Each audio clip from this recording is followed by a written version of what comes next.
मेरी तो कुछ भी समझ नहीं आ रहा है। माँ, आजकल क्या हो गया है? पक्षियों ने सब्जी खरीदना बिल्कुल ही बंद कर दिया है। हम तो अपने खेत में ताजी ताजी कद्दू उगाते हैं और फिर यहाँ बेचते हैं।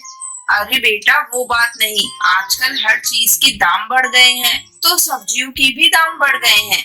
नैनीताल के जंगल में सुंदरी कौवी और उसका बेटा कालू कौवा कद्दू की खेती करते थे और उसे शहर के बाजार में बेचा करते थे। महंगाई बढ़ जाने के कारण पक्षियों ने सब्जी खरीदना बंद कर दिया था। पहले सुंदरी कौवी के कद्दू चंद घंटों में ही बिक जाते थे, लेकिन अब तो सुबह से शाम तक बैठे रहने के बाद भी सुंदरी कौवी के कद्दू नहीं बिक पाते थे। देख रहा है ना बेटा, सुबह से सब्जी लेकर बैठे हैं, लेकिन अभी तक एक भी सब्जी नहीं बिकी। मेरी तो कुछ भी समझ नहीं आ रहा है। माँ, आजकल क्या हो गया है? पक्षियों ने सब्जी खरीदना बिल्कुल ही बंद कर दिया है। हम तो अपने खेत में ताजी ताजी कद्दू उगाते हैं और फिर यहाँ बेचते हैं। अरे बेटा, वो बात नहीं। आजकल हर चीज के दाम बढ़ गए हैं, तो सब्जियों के भी दाम बढ़ गए हैं। शायद यही वजह है जिसके चलते आजकल ज्यादा सब्जी नहीं खरीद रहे हैं। अभी दोनों बातें कर ही रहे थे, तभी टूनी चिड़िया उनकी दुकान पर आती है। और कहो टूनी बहन, कौन सी सब्जी दे दूं? सारी सब्जियां ताजी हैं। ये कद्दू कैसा दे रही हो सुंदरी बहन? ज्यादा महंगा नहीं है टूनी बहन, बस 80 रुपए किलो है। बोलो कितना दे दूं? 80 रुपए किलो? और तुम कहती हो कि महंगी नहीं है, लेकिन खरीदना तो पड़ेगा ही। मेरी बहू आज कद्दू की सब्जी खाने की जिद कर रही है। ऐसा करो, तुम मुझे 1 किलो कद्दू दे दो और ये लो आधे पैसे। बाकी के पैसे मैं बाद में दे दूंगी। सुंदरी कौवी टूनी चिड़िया से आधे पैसे लेकर उसे कद्दू दे देती है। टूनी अपने घर पहुंचती है और अपनी बहू को आवाज लगाती है। टुनटुनी बहू, ये ले कद्दू, ये तो बहुत महंगे मिल रहे हैं। तुझे पता है 80 रुपए किलो हो गए हैं ये। अब महंगी हो गई तो मैं क्या करूँ माँ जी? मुझे तो कद्दू खाना बहुत पसंद है। मैं बचपन से ही कद्दू की सब्जी और उसका साग खाती हूँ। इस तरह कई दिन गुजर जाते हैं। एक दिन फिर से टुनटुनी किचन में जाती है और देखती है कि सारे कद्दू खत्म हो गए हैं। माँ जी, ओ माँ जी, सारे कद्दू खत्म हो गए।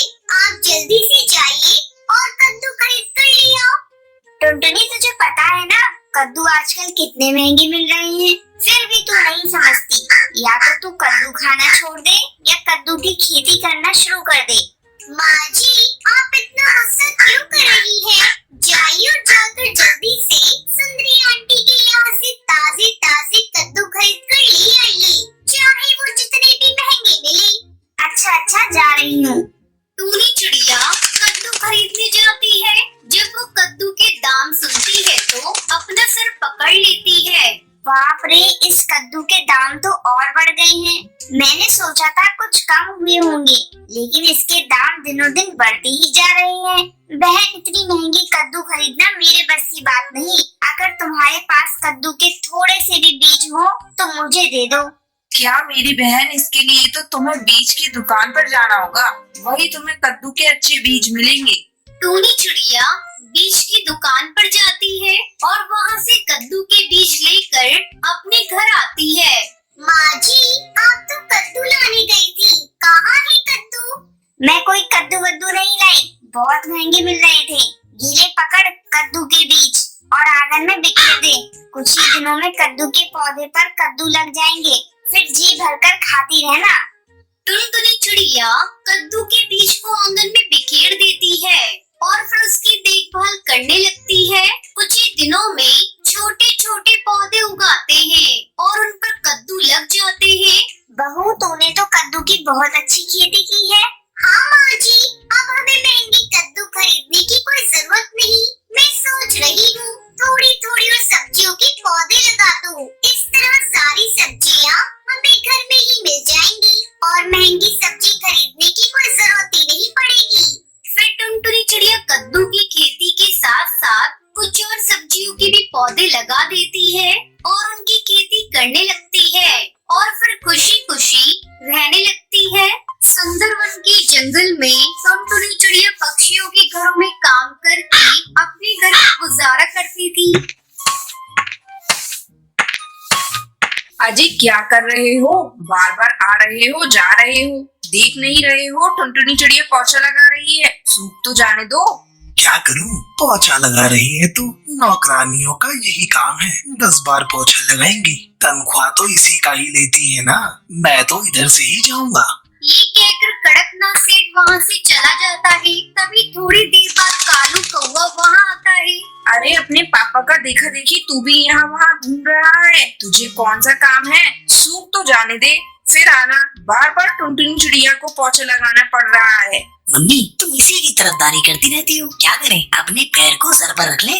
अरे तू कितना बोल रहा है? मैंने तुझसे कब कहा कि तू अपने पैरों को सर पर रख ले? कोई बात नहीं मालकिन, जाने दीजिए। अच्छा तू ये सब छोड़, पहले कुछ खा ले। मालकिन बस थोड़ा सा ही पोछा लगाना है, उसके बाद मैं खा लूंगी। शाम को कालू कौवा अपने कमरे से अपनी माँ को आवाज देता है। मम्मी एक कप चाय देना। किचन में आकर ले ले। मम्मी मैं काम कर रहा हूँ, तुम ही दे दो ना। सुंदरी कौवी टुनटुनी चिड़िया से चाय देने की कह देती है। ये लीजिए कालू भैया। तेरी हिम्मत कैसे हुई चाय लाने की, और तूने मुझे भैया क्यों कहा? मुझसे रिश्ता मत जोड़। कालू कौवा टुनटुनी चिड़िया पर चाय फेंक देता है। तभी टुनटुनी चिड़िया रोने लग जाती है।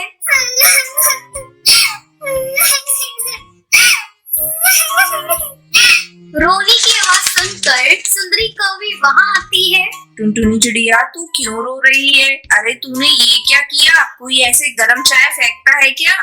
तो मम्मी की नौकर है और इसलिए मुझे भैया कहा। तो क्या हुआ, भैया कोई गाली नहीं होती। ये भी हमारी तरह एक पक्षी है और इसकी मजबूरी है जो ये मेरे यहाँ काम कर रही है। टुनटुनी बेटा जा जाकर मुंह साफ कर ले। कालू कौवा अपनी माँ के जाने के बाद सोचने लगता है।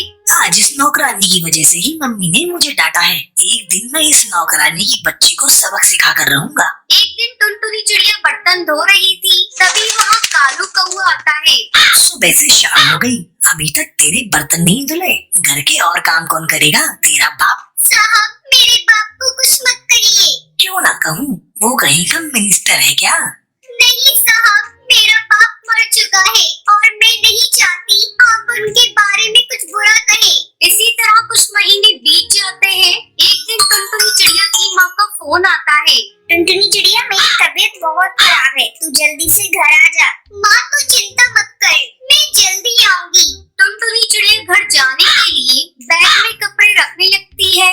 जब कालू कौवे से कपड़े रखते हुए देखता है तो उसके दिमाग में एक प्लान आता है। क्यों ना मैं इसके साथ कुछ ऐसा कर दूं जिससे माँ इससे नफरत करने लगे। कपड़े रखने के बाद टुनटुनी चिड़िया सुंदरी कौवी को अपनी माँ की तबीयत के बारे में बताने जाती है। तभी कालू कौवा मौका देखकर उसके बैग में अपनी माँ के पैसे निकाल कर रख देता है। फिर जाकर सुंदरी कौवी से कहता है, माँ वो टुनटुनी चिड़िया कहीं जा रही है, मैंने देखा है, वो बैग में कपड़े रख रही थी। हाँ बेटा, उसकी माँ की तबीयत खराब है, उसने अभी मुझे बताया। थोड़ी देर बाद टुनटुनी चिड़िया अपना बैग उठाकर जाने लगती है। तभी सुंदरी कौवी से रोकती है। अरे टुनटुनी चिड़िया, मेरी अलमारी से कुछ पैसे गायब हैं, क्या उसे तूने अपने बैग में रखा है? और तू झूठ बोल रही है कि मेरी माँ की तबीयत खराब है। नहीं मालकिन, मैंने कोई पैसे नहीं रखे, मैंने तो बस अपने कपड़े रखे हैं। सुंदरी कौवी टुनटुनी चिड़िया की बैग की तलाशी लेने लगती है। उस बैग से सुंदरी कौवी के पैसे निकलते हैं। अब बता, तूने तो कहा था मैंने कोई पैसे नहीं रखे, ये क्या है? नासपीटी, तुझे तो मैंने अपनी बेटी मानी थी, तूने मुझे धोखा दिया। रुक, मैं अभी तेरे पर काट कर तुझे पूरे जंगल में घुमाती हूँ। नहीं मालकिन, मैंने कोई चोरी नहीं की, मैं आपको सच सच बता रही हूँ। मेरी माँ की तबीयत बहुत खराब है, अगर वो ये सब सुनेंगी तो पहले ही मर जाएंगी। तभी कड़कनाथ सेठ ऑफिस से घर आता है। अरे क्या हुआ, क्या बात हुई है जो तुम टुनटुनी चिड़िया को डांट रही हो? तुम तो इससे बहुत प्यार करती थी। अजय इसने चोरी की है, मेरे लाड प्यार का इसने नाजायज फायदा उठाया है। आज मैं इसे नहीं छोड़ूंगी, पूरे जंगल में इसके पर काट कर इसे घुमाऊंगी। वैसे मुझे लगता है इसने चोरी नहीं की, ये सब कालू कौवे का काम है। मैंने सुबह कालू कौवे को उसका बैग छूते हुए देखा था। कालू तू सच सच बता, ये सब तूने किया है ना? मुझे तो पहले से ही पता था कि मेरी टुनटुनी चिड़िया ऐसी नहीं है, वो चोरी नहीं कर सकती। बेटा मुझे माफ कर दे, आज मेरे बेटे की वजह से तुझे शर्मिंदा होना पड़ा। मालकिन आप मुझसे माफी क्यों मांगती है? हम गरीब पक्षियों को इसी तरह अमीर पक्षी सताते हैं। मैंने कालू भैया की बातों का जरा भी बुरा नहीं माना है। उसके बाद कालू कौवा टुनटुनी चिड़िया से माफी मांगता है और टुनटुनी चिड़िया उसे माफ कर देती है। उसके बाद टुनटुनी खुशी खुशी अपनी माँ से मिलने जंगल चली जाती है। अगर आपको ये वीडियो पसंद आई हो तो लाइक और ऐसी